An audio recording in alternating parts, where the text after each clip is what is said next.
بسم اللہ الرحمن الرحیم۔ السلام علیکم۔ قرآن معلومات سندھی چینل میں آج میں آپ کو بتانے جا رہا ہوں رمضان المبارک کے دو خاص وظیفے اور دو خاص دعائیں جو اس رمضان میں ہمیں بکثرت مانگنی ہے۔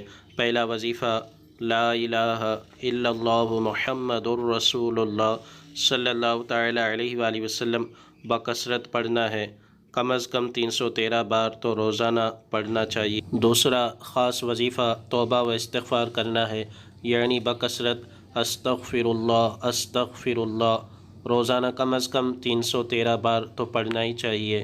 انشاءاللہ ان دونوں وظائف کی بہت ساری برکتیں حاصل ہوں گی۔ اور دو خاص دعائیں جو ہمیں رمضان میں بکثرت مانگنی چاہیے، رمضان المبارک کی خاص دعائیں ہیں، انہیں ہم مانگا کریں گے تو انشاءاللہ ہمیں وہ نصیب ہو جائیں گی۔ وہ کون سی دعا ہیں؟ پہلی دعا ہمیں یہ بکثرت مانگنی چاہیے، یا اللہ پاک مجھے جنت عطا فرما دے، یا اللہ پاک مجھے جنت عطا فرما دے۔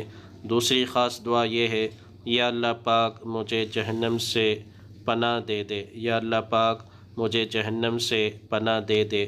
روزانہ صبح شام 3 بار اور ہر نماز کے بعد 3 بار یہ دعائیں ضرور مانگنی چاہیے۔ انشاءاللہ ہمیں بکثرت برکتیں حاصل ہوں گی۔